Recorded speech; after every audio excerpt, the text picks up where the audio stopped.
Lesson 6.5, quadratic trig equations with identities. And so I wrote down the identities that you're going to need for this, and you need to start trying to memorize them. The first one's definitely the easier one because it's the Pythagorean identity. And it should make sense because we're dealing with triangles where we have some kind of reference angle, and then the x and the y value are the legs. And so what they're saying is that if I square this leg plus squaring this leg, it needs to equal this hypotenuse, or really the radius of our circle is 1. So that's like a squared plus b squared equals c squared is where that comes from. Okay, so we're still trying to solve for the angle, every angle we can get, and round to the nearest tenth of a degree. So I see something squared, but I also see that this is a cosine, whereas these are sine.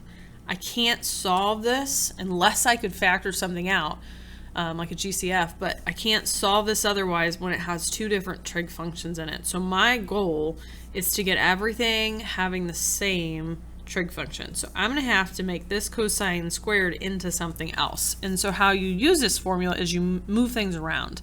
If I wanted to solve for cosine squared of theta, I would have to move this sine squared theta over. And so cosine squared of theta, hopefully you can visualize that, is 1 minus sine squared of theta. That's an identity that you can use. Okay, so now we're doing like a substitution where I'm going to say I'm going to replace this cosine squared of theta with 1 minus sine squared theta. So we'll have to do distributive property. 9 times 1 minus sine squared of theta. Okay, close it up and then continue on writing, plus 23 sine of theta plus 1 equals 8 sine of theta minus 4. And from there you're just trying to get it set equal to 0. Distribute your 9.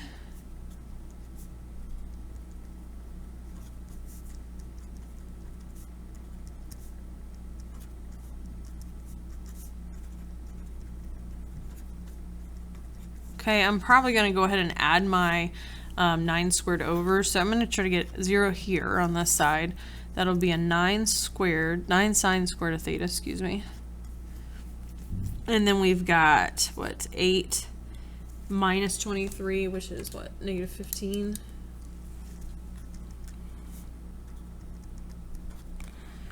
And then I've got a 9 plus 1, that's a 10 over here. I'm going to subtract 10 from negative 4, that'd be negative 14.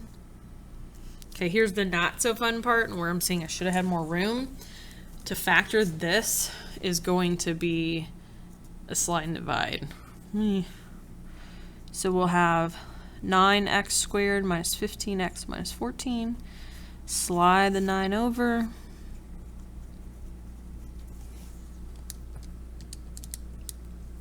Negative 126, and I need to find my two numbers. I know it's going to be a positive and a negative.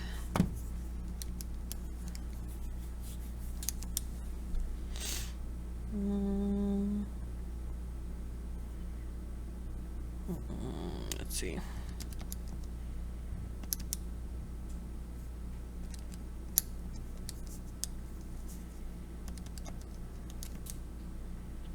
Six and 21, those would subtract to make 15.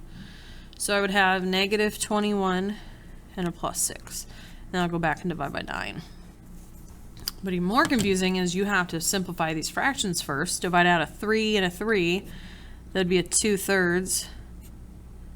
Divide out a 3, that would be a 7/3. So this is really 3x plus 2, and this is a 3x minus 7. And then I'm going to put sine back in there. 3 times sine of theta plus 2 times 3 sine of theta minus 7. Which this would be sine of theta needs to equal negative 2/3. And this would be sine of theta needs to equal positive 7/3. Neither one of those are on the unit circle. So I'm going to have to go second sine. I'm just going to do positive 2/3, and that gets me 41.8 degrees. and that's negative, so that would be in quadrants 3 and 4. So I'll do 180 plus,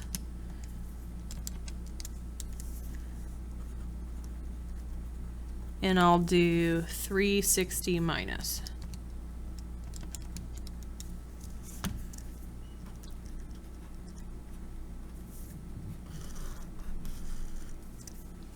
Okay, and then on this one would be second inverse 7/3. It's too big. 7/3 is really what? 2 1/3, so that one's nothing. So those two. Okay, I don't really feel like we need to do number 2. These just take a while, and I think hopefully you get the gist of what's happening. I do want to do 3 and 4. Number 3 has 2 different identities. Let me back up real quick. I guess the only thing, I know why I picked another one, because then we have sine squared of theta. Let me just show you what would happen, but I don't think we need to go ahead and finish. So sine squared, if I wanted to isolate that, I would subtract the cosine squared away. So this would equal 1 minus cosine squared. And so I would take that piece and replace sine squared theta with that. So it's just doing a substitution. And then continue to do what we did in number 1. Okay, and again I would look, because see how these are in cosine? I can't solve this with having sine in it as well. Okay, and then number 3. Everything's normal except for right here where we have cosine of 2 times theta. Remember that having like a b times our x when we did graphing the trig functions changed the period of it, or the cycle length. We don't want that. So there's 2 different options. We've got cosine of 2 theta equals 1 minus 2 sine squared of theta, or it equals 2 times cosine squared of theta minus 1. So notice how one of them uses a sine and the other one uses a cosine. That's really the only difference, and helps us decide which one to use. So what you want to do is look at what your other ones are in. They're in sine, so we would want to use this one. So I'm going to take this cosine of 2 theta part and replace it with this. So it'd be a negative 2 times 1 minus 2 sine squared of theta plus 10 sine of theta, minus 2,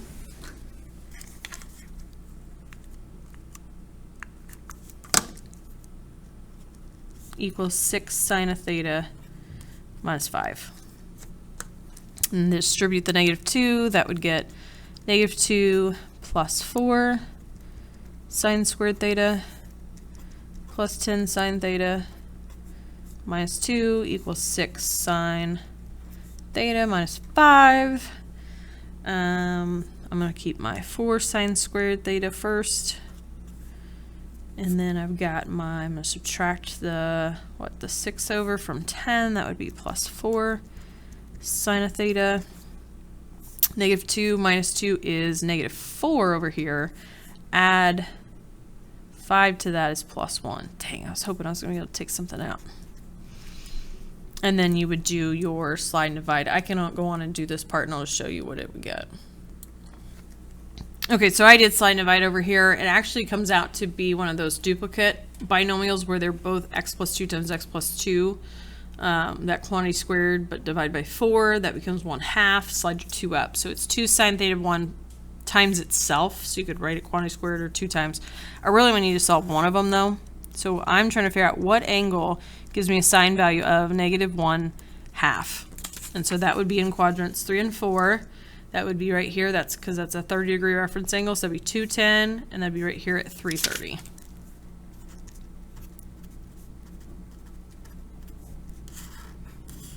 Okay, and then number 4, see how we have the problem right here where it's 2 times cosine of 2 theta. We don't want to have anything getting multiplied inside with our angle. And so this time, these are in cosine, so I'm going to use this identity to keep everything in cosine. Oh, sorry. So it'd be 2 times 2 cosine squared of theta minus 1. So again, I don't think we need to do this one all the way. You could probably stop there. So just remember, you're getting it set equal to 0, you're trying to factor it, and you're trying to solve each piece.